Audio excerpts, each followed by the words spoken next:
เห็นแล้วเนาะครูฝึกเนาะสบายดีครูฝึกอันนี้เป็นครูฝึกที่เพิ่นฝึกซ้อมนักเรียนเนาะที่ว่าจะเกี่ยมโรงงานประทัดบังเก้าสีโคตรตะบองของพวกเราที่กำลังจะจัดในมอนี้เนาะ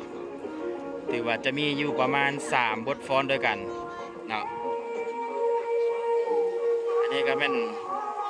ครูฝึกของเราเนาะจักสีคอร์สเมื่อใดนี่เนาะถือว่าถ้าคอร์สอยู่งานพระธาตุสีโคตรตะบองแม่นเพิ่นจะใส่ซื้อลูกเพิ่นว่าเท้าสีโคตรเลยเนาะ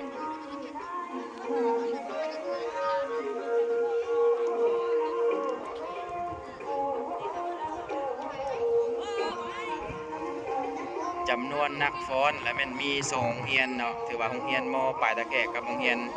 มิตรภาพลาวเวียดของเราเนาะถือว่าจำนวนนักเรียนและเป็น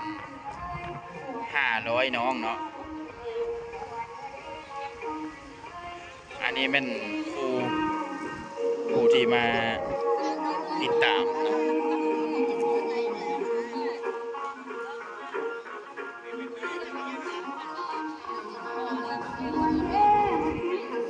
ถือว่าหากระซ้อมได้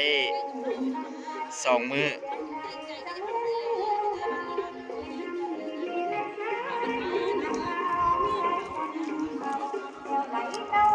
นี่เป็นครูผู้ติดตามเขานะ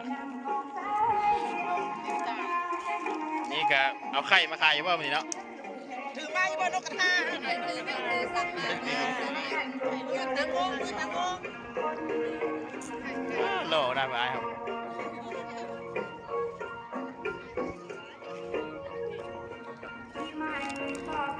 อันนี้เป็นครูฝึกเนาะครูฝึกน้องนักเรียนเท่าเองเนาะนี่กันเนาะ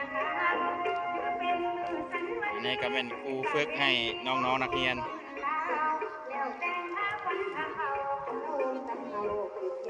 ไอ้ลูกอาจารย์ใกล้แก้วนี่เนาะ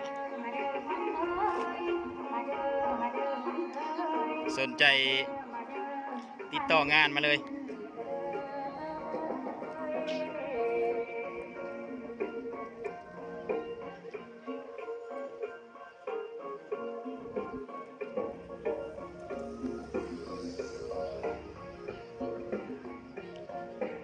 อันนี้ก็ครูฝึกเท่านั้นเองเนาะ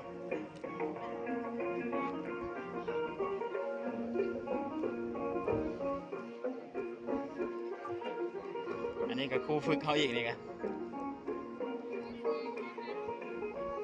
อันนี้ก็ครูฝึก